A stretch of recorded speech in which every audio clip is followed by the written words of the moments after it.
Halo semuanya, gimana kabarnya? Semoga dalam keadaan sehat. Kali ini kita akan membahas alur cerita film klasik misteri karya Tim Burton. Film ini berjudul Sleepy Hollow dan dirilis tahun 1999. Dibintangi banyak aktor terkenal Hollywood. Di antaranya ada Johnny Depp, Christina Ricci, Michael Gambon, dan masih banyak lainnya. Oke, kita masuk ke alur cerita filmnya.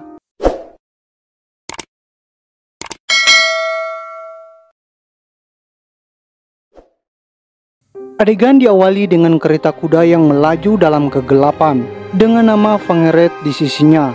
Tiba-tiba saja suasana menjadi mencekam dan suatu hal tak terduga pun bermunculan. Saat pemilik kereta kuda tersebut melihat keluar, ternyata kepala sopir kereta kudanya telah terpenggal. Karena panik dan takut, si pemilik kereta pun melompat keluar.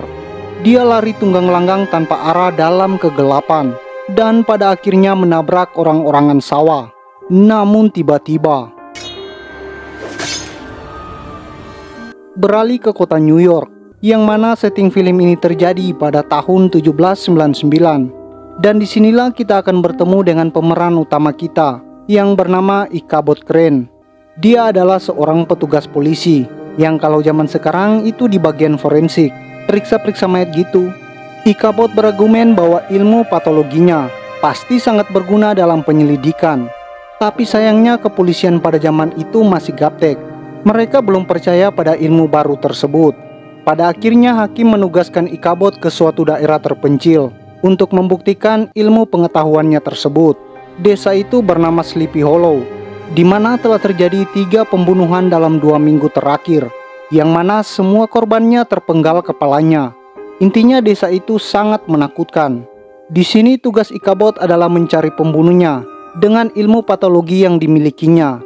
Maka dimulailah perjalanan Ichabod ke desa Sleepy Hollow, desa gudangnya kriminal terbesar.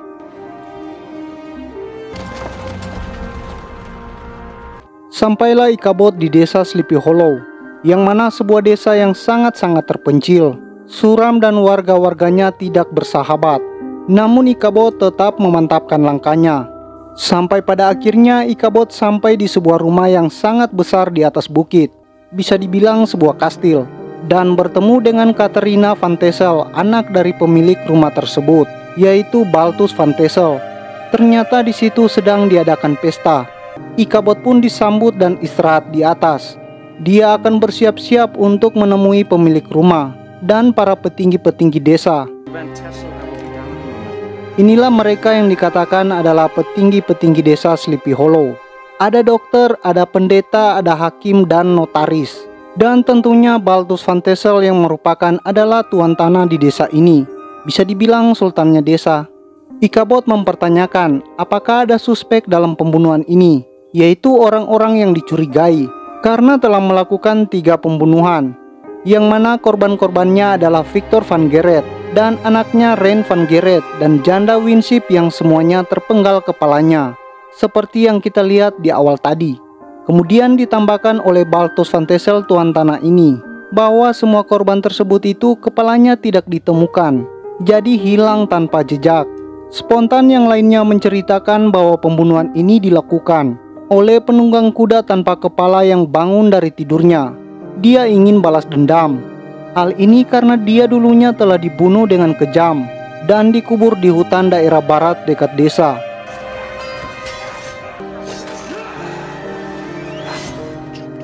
Tentu saja Ichabod tidak percaya hal tayul begituan. Dia tetap teguh dengan pendiriannya bahwa pembunuhnya adalah seorang manusia. Scene berpindah di pinggiran desa. Ada seorang warga yang berjaga dengan senjatanya di dalam sebuah gubuk yang dilindungi oleh pagar berduri. Dia mengawasi sekitar rumahnya. Namun tiba-tiba saja suasana desa pun berubah.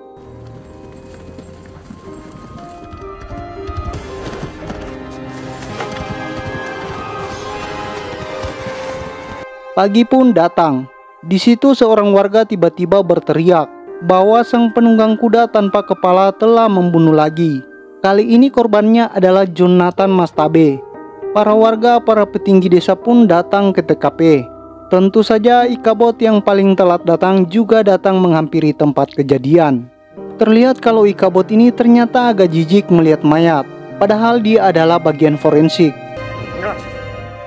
Dia pun mengatakan bahwa mayat ini dipotong dengan pedang yang sangat panas sekali, sehingga tidak menyebabkan luka bakar di bagian leher korban.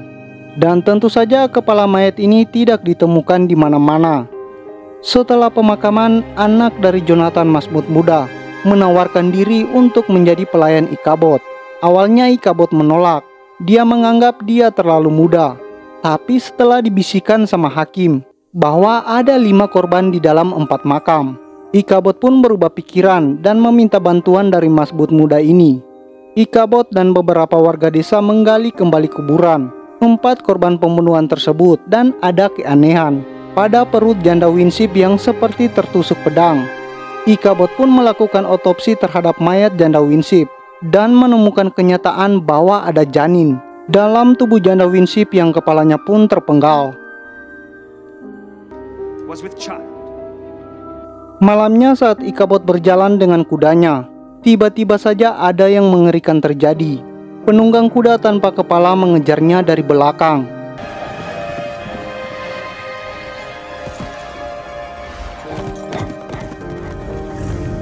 Tapi ternyata itu hanya si Bron yang menyamar untuk menakuti Ikabod.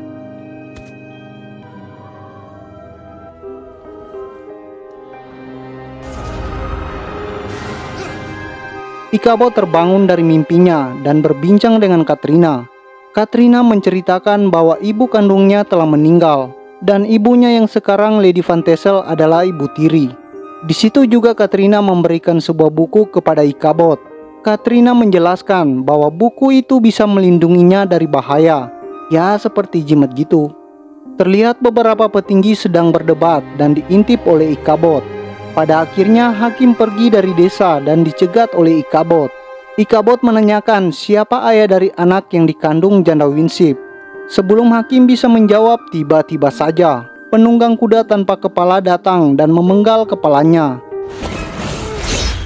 Ikabod yang awalnya tidak percaya dengan adanya penunggang kuda, kali ini dia benar-benar percaya dan tidak berani keluar dari kamarnya. Sampai pada akhirnya dia memberanikan diri dan pergi ke hutan di bagian barat dan ditemani oleh Masbet muda. Di sini kita dibuat bingung, sebenarnya Ikabod ini berani atau penakut. Di tengah hutan yang cukup sepi dan mencekam ini, sampailah Ikabod di sebuah batu besar yang ada pintunya, di mana terdapat seorang penyihir bercadar yang tinggal di sini. Ikabod menanyakan tentang si penunggang kuda. Ikabod pun dibawa ke dalam. Dan kalian harus siapkan diri guys sebelum kalian lanjut. Si penyihir pun membuat ritual.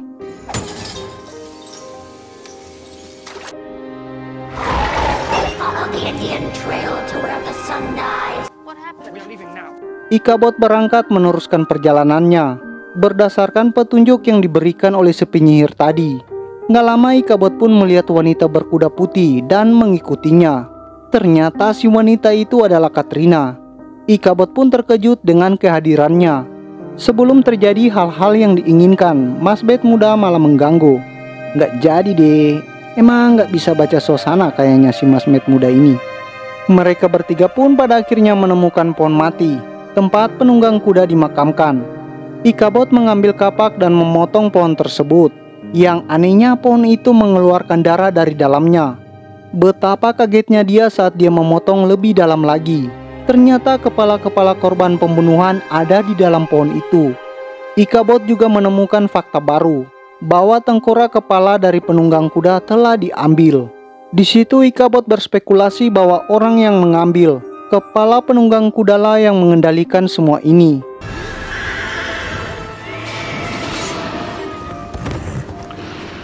Si penunggang kuda ini sekarang mengincar keluarga bidan desa dan membantai semua keluarga tersebut.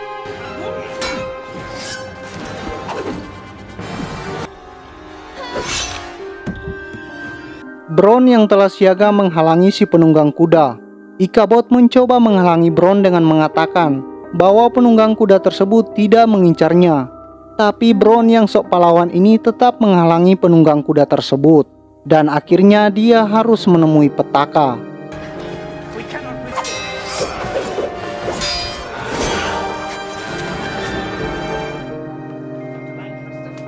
Hari berikutnya Ichabod mencoba memecahkan konspirasi yang terjadi di desa ini, yang mana pada akhirnya dia menemui notaris desa dan menemukan hal yang mengejutkan. Di situ perlahan-lahan rahasia di desa ini pun terungkap. Ichabod sudah mulai melihat titik terang. Jadi saat Peter Van Geret dan anaknya mati, maka harta kekayaannya akan jatuh kepada keluarga terdekatnya, yaitu keluarga Van Tassel. Tapi ternyata Peter Van Geret diam-diam menikahi janda Winship dan membuat surat wasiat baru yang akan memberikan semua harta kekayaannya kepada janda Winship dan calon anaknya. Jadi semua bukti mengarah kepada si tuan tanah Balthus Van Tassel. Ichabod sangat yakin Balthuslah pelaku kejahatan di desa itu. Balthus Van Tassel. Saat Ichabod balik ke kamarnya, ia menemukan Katrina di sana. Setelah basa-basi singkat, Katrina pun pergi dari situ.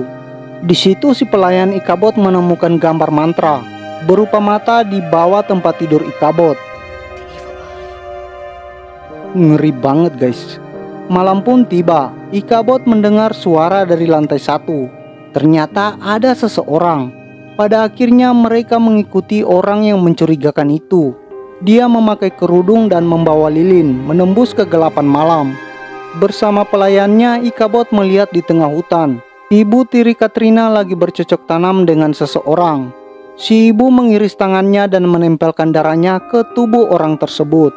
Ichabod pun kembali ke rumah, dan ternyata bukti yang Ichabod dapatkan telah dibakar oleh Katrina.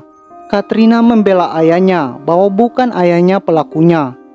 Besoknya ibu tiri Katrina dengan santainya meminta Ichabod untuk tidak memberitahu apa yang dia lihat tadi malam kepada suaminya.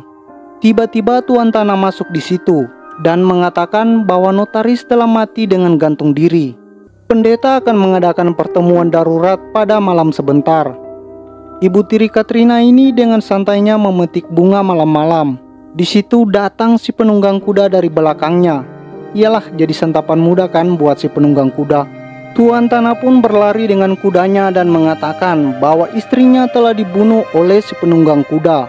Hal ini tentu saja menyebabkan kepanikan bagi semua orang. Si penunggang kuda pun datang ke arah gereja. Semua orang yang membawa senjata menembakkan senjata apinya, tapi tidak ada pengaruh terhadapnya. Ya jelaslah kan, ia sudah mati, masa bisa mati lagi. Di tengah-tengah kekacauan ini, si dokter mencoba mengatakan kepada tuan tanah bahwa dia berkhianat oleh temannya, yaitu si pendeta. Si pendeta pun membunuh si dokter, dan tuan tanah menembak si pendeta pengkhianat. Di situ si tuan tanah ini ingin mengatakan sesuatu, namun dia ditusuk dengan kayu yang dilemparkan oleh penunggang kuda dari luar dan menariknya keluar, dan akhirnya terpenggal juga kepalanya si tuan tanah ini.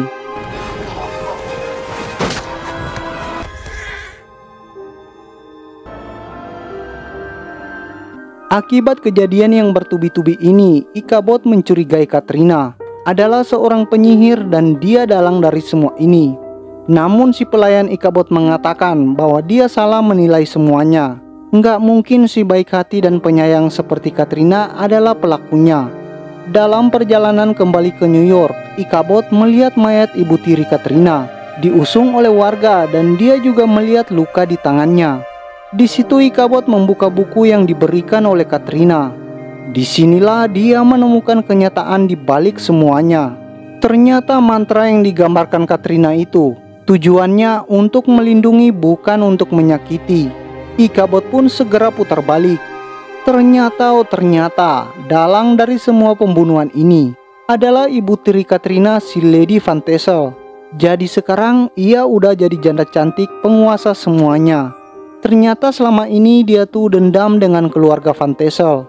Dia mau menguasai semua harta keluarga desa itu. Di situ dia pun memanggil si penunggang kuda untuk terakhir kalinya agar membunuh Katrina. Against Van Geret. Under my power, fornication. Sadly, passed away. Ichabod pun datang dan menyelamatkan Katrina. Dia juga membakar kincir angin tempat mereka berada untuk membasmi si penunggang kuda. Ternyata hal itu tidak ada pengaruhnya buat si penunggang kuda. Mereka pun jadi panik.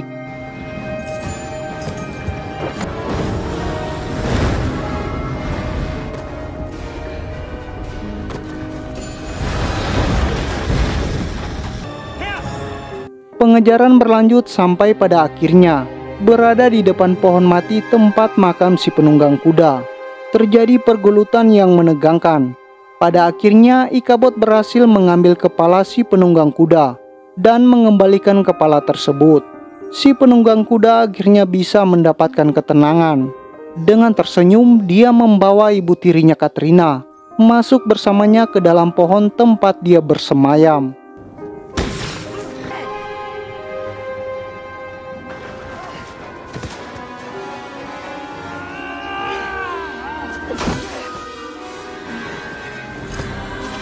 Horsemen!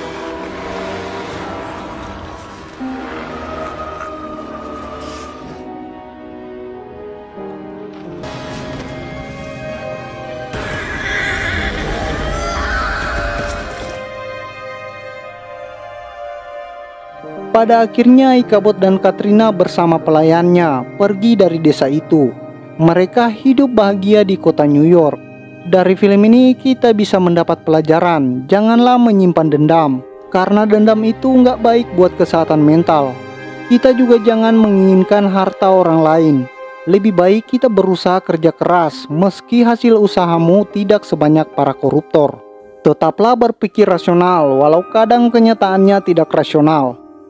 Gimana tuh ceritanya?